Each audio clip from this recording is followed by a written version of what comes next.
Chapter 6. The Campus Coffee Debate. Theme. Does God even exist?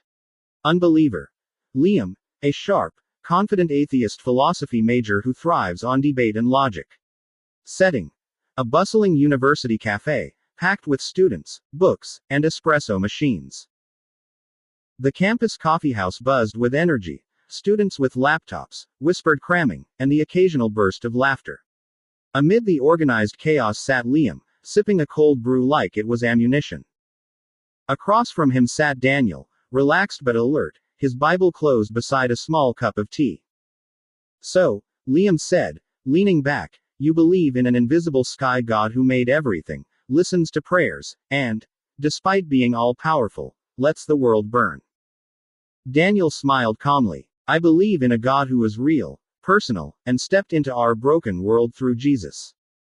Liam grinned. "Ah, the classic dodge. You're going to prove God with a story now." "No," Daniel said, "but I can show you that this story explains life better than anything else out there." Liam shrugged. "Okay, Pastor.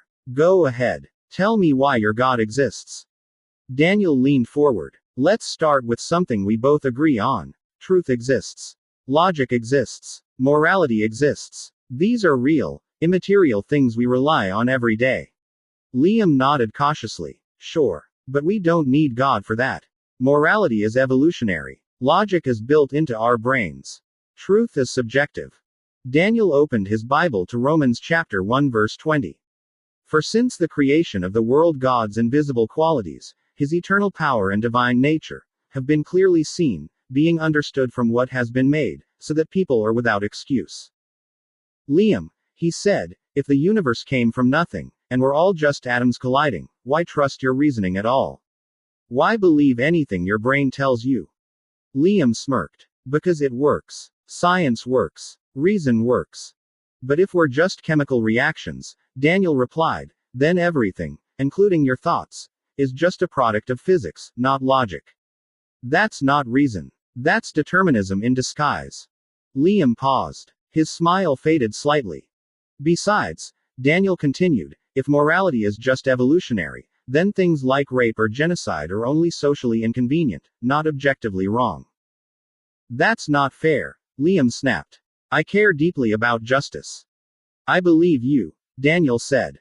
"But your worldview can't justify that care. Christianity doesn't just say murder is wrong.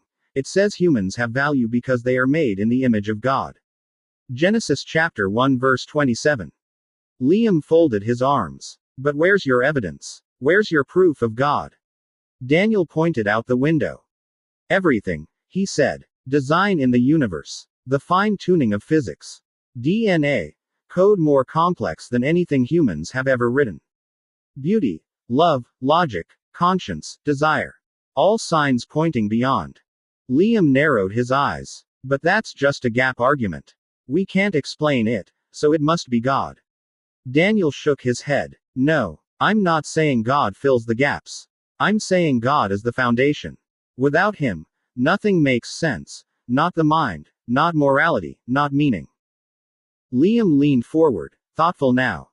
"And what about suffering?" Daniel looked him in the eyes. "God doesn't ignore it. He entered into it. Jesus on the cross isn't a cop-out. It's the only worldview where God bleeds for his creation." Liam didn't speak. So Daniel added, "You've asked hard questions, and that's good. God invites that. But don't stop at the questions.